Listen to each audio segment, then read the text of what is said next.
Hi dears, നമസ്കാരം. ഇന്ന് നമ്മുടെ കരിയർ സെലക്ഷനിൽ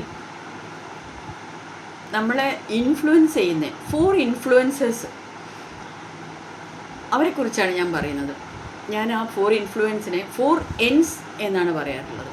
4 എൻഡുകൾ. ആ 4 എൻഡുകൾ നമ്മളുടെ കരിയർ സെലക്ഷനിലെ ഇൻഫ്ലുവൻസ് ചെയ്ത് കഴിഞ്ഞാൽ നമ്മളുടെ ആപ്റ്റിറ്റ്യൂഡും ഇൻട്രസ്റ്റും പാഷനും ബാക്കിയുള്ള എല്ലാ ഘടകങ്ങളും നോക്കാതെ ഓൺലി ത്രൂ ദീസ് 4 ഇൻഫ്ലുവൻസേഴ്സിൻ്റെ 4 ഇൻസിൻ്റെ പിന്നാലെ മാത്രം പോയി കഴിഞ്ഞാൽ നമ്മൾ എപ്പോഴും നമ്മുടെ സെലക്ഷൻ ഒരു റോങ് ഡയറക്ഷനിലേക്ക് പോവുകയും വേണ്ട രീതികൾ നമുക്ക് പെർഫോം ചെയ്യാൻ പറ്റാത്ത ഒരു ഏരിയകളിലോ ആയിരിക്കും നമ്മൾ എത്തുന്നതെന്നതിന് ഒരു സംശയമില്ല. ആ 4 എൻഡുകളെ ഞാനൊന്ന് നിങ്ങൾക്ക് പരിചയപ്പെടുത്താം. ഒന്നാമത്തെ എൻഡാണ് ട്രെൻഡ്. എങ്ങനെയാണ് ട്രെൻഡ് നമ്മുടെ ഇൻഫ്ലുവൻസർ ആവുന്നത്? അല്ലേ, നമ്മൾ ഇന്ന് ചോദിച്ചു കഴിഞ്ഞാൽ ഇന്നത്തെ ട്രെൻഡ് എന്താണ് എന്ന് ചോദിച്ചു കഴിഞ്ഞാൽ എല്ലാവരും പറയുന്നത് ഒരേ പേരായിരിക്കും. അല്ലെങ്കിൽ കുട്ടികൾ അന്വേഷിച്ച് വരുന്ന എന്ത് കരിയറുകൾ അവർക്ക് പറഞ്ഞാലും അതൊക്കെ പഴയതല്ലേ, അതൊക്കെ കുറേ കേട്ടുമടുത്തതല്ലേ. ഇപ്പോൾ കുറച്ചും കൂടെ AI പോയാൽ അല്ലേ സാധ്യതകൾ കൂടുതൽ. ഡാറ്റ സയൻസ്, ഡാറ്റ അനലിറ്റിക്സ് ഇങ്ങനെ പറയുന്ന നമ്മൾ കൂടുതൽ കേൾക്കുന്ന, കൂടുതൽ സമയങ്ങളിൽ പലതരത്തിലും നമ്മളെ ഇൻഫ്ലുവൻസ് ചെയ്യുന്ന, പലതരത്തിലും നമ്മളുടെ ശ്രദ്ധകളിൽ വരുന്ന പേരുകളാണ് ഇതൊക്കെ. പക്ഷേ ഇത് ട്രെൻഡ് എന്ന രീതികളിൽ വരുമ്പം നമ്മൾ അതിനൊരു ട്രെൻഡായിട്ട് നമ്മളും അതിൻ്റെ പിന്നാലെ പോയി കഴിഞ്ഞാൽ എന്തായിരിക്കും അവസ്ഥ എന്നുള്ളതാണ് നിങ്ങൾ ചിന്തിക്കേണ്ടത്. അപ്പം ഈ ഏരിയകളിലാണ് ഒരാൾക്ക് AI ചെയ്യണം, ഡാറ്റ സയൻസ് ചെയ്യാൻ, അല്ലെങ്കിൽ ഡാറ്റ അനലിറ്റിക്സ് ചെയ്യാൻ, അല്ലെങ്കിൽ മെക്കാട്രോണിക്സ് ചെയ്യാൻ, മെഷീൻ ലേണിംഗ് ചെയ്യാൻ, ഈ ഏരിയകളാണ് അയാളുടെ ആപ്റ്റിറ്റ്യൂഡ്, ഇൻട്രസ്റ്റ്, പാഷൻസ് എല്ലാം ഉണ്ടെങ്കിൽ നോ ഇഷ്യൂസ്.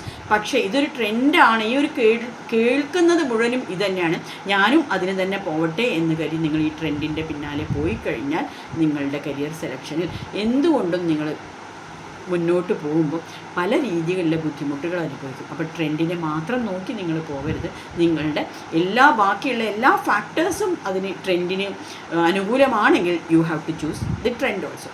ദെൻ രണ്ടാമത്തെ എൻഡാണ് നമുക്ക് പാരൻ്റ് എന്ന് പറയുന്ന ഒരു എൻഡ് ഉണ്ട് അല്ലേ.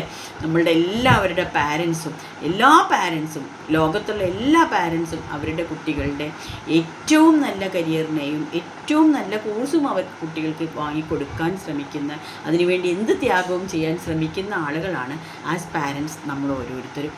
പക്ഷേ നമ്മൾ അറിഞ്ഞോ അറിയാതെയോ നമ്മൾക്ക് മാത്രം അറിയുന്ന കുറച്ച് കോഴ്സുകൾ, നമ്മളുടെ കുട്ടിക്ക് കുറച്ചും കൂടെ കംഫർട്ടായിട്ട് ചെയ്യാൻ പറ്റുന്ന കുറച്ച് ഏരിയകൾ എന്ന് നമ്മൾ വിചാരിച്ച് വെക്കുകയും അത് കുട്ടിയുടെ മേലിൽ അടിച്ചു വെക്കുകയും ചെയ്യുമ്പോഴാണ് നമ്മൾ പാരൻസ് ആസ് ആൻ ഇൻഫ്ലുവൻസർ ഒരു ബാഡ് ഇൻഫ്ലുവൻസറായിട്ട് മാറുകയും കരിയർ സെലക്ഷനിൽ നമ്മളുടെ ഇൻഫ്ലുവൻസ് കുട്ടികൾക്ക് ബുദ്ധിമുട്ടാവുകയും ചെയ്യുന്നത്.